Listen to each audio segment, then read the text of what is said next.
बातमीपत्राला आता सुरुवात करूया। देशाच्या 17व्या उपराष्ट्रपती पदासाठी मतदान आज होणार आहे आणि या निवडणुकीत एनडीएचे उमेदवार सीपी राधाकृष्णन तर इंडिया आघाडीचे उमेदवार बी सुदर्शन रेड्डी आमने-सामने आहेत।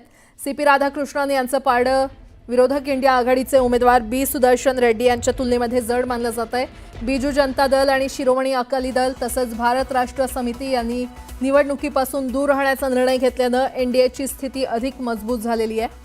दरम्यान संसद भवनात सकाळी 10 ते संध्याकाळी 5 या वेळेमध्ये मतदान होणार असून मतमोजणी संध्याकाळी 6 वाजल्यापासून सुरू होईल। उपराष्ट्रपती पदाच्या निवडणुकीच्या निमित्तानं इंडिया आघाडी आणि एनडीएमध्ये कडवी टक्कर होणार आहे।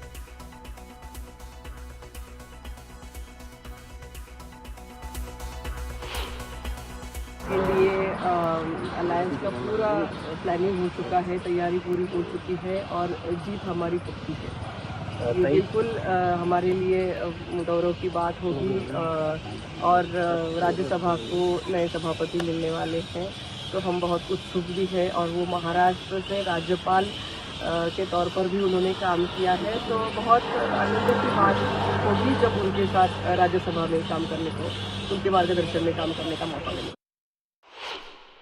आमचे उमेदवार निवडून येणार आहे आणि प्रचंड बहुमताने एनडीएचे उमेदवार निवडून येतील।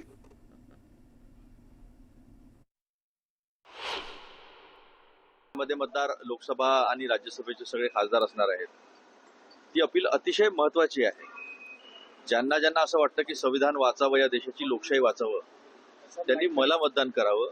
मी तटस्थ उमेदवार आहे अशी जी अपील आहे, ही अपील अतिशय महत्त्वाची आहे। या देशामध्ये यापूर्वी सुद्धा एकदा नीलम संजीव रेड्डी त्या राष्ट्रपती पदाच्या निवडणुकीत देशानं पाहिलेलं आहे की खासदारांनी आपल्या सत्सद बुद्धीचा वापर करून मतदान केलेलं आहे आणि तशीच परिस्थिती जी आहे ती आता घडण्याची संभावना आहे। आणि या संदर्भात अधिक माहिती देत आहेत आमचे प्रतिनिधी प्रशांत लीला रामदास आपल्यासोबत जोडले गेलेले आहेत। प्रशांत, आज उपराष्ट्रपती पदासाठी मतदान होणार आहे, सगळ्यात आधी पंतप्रधान मतदान करतील, काय अपडेट?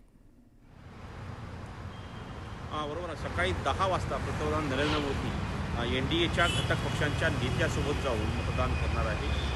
यासाठी संपूर्ण तयारी जी आहे ती राज्यसभा सचिवालयाच्या वतीने करण्यात आलेली आहे। लोकसभेच्या संसदेच्या नवीन इमारतीमधल्या असलेल्या वनिता नावाच्या सभागृहामध्ये हे मतदानाची प्रक्रिया पूर्ण होणार आहे।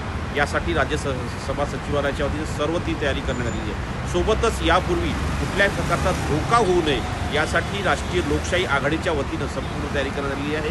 त्यामध्ये एनडीएच्या सर्व खासदारांची त्या राज्यानुसार एका मंत्र्याला जबाबदारी देण्यात आलेली आहे। महाराष्ट्राची जी जबाबदारी आहे ही भूपेंद्र यादव यांच्याकडे दिली आहे। त्यांच्या निवासस्थानी हे महाराष्ट्रातील सर्व खासदार एकत्रित येणार आहे, एनडीएचे सर्व खासदार, आणि त्यामध्ये नाश्त्यामध्ये चर्चा केल्यानंतर हे सर्व खासदार एकत्रितपणे मतदानासाठी जाणार आहे। ही एनडीएची तयारी आहे। दुसरीकडे यूपीएच्या वतीनं देखील तयारी करण्यात आली। सकाळी 10 वाजता यूपीएच्या सर्व खासदारांची जबाबदारी सर्व सभागृहात एकत्र येणार आहे। सर्व यूपीएचे खासदार म्हणजे खास करून संयुक्त पुरोगामी आघाडीचे खासदार एकत्र येणार आहे।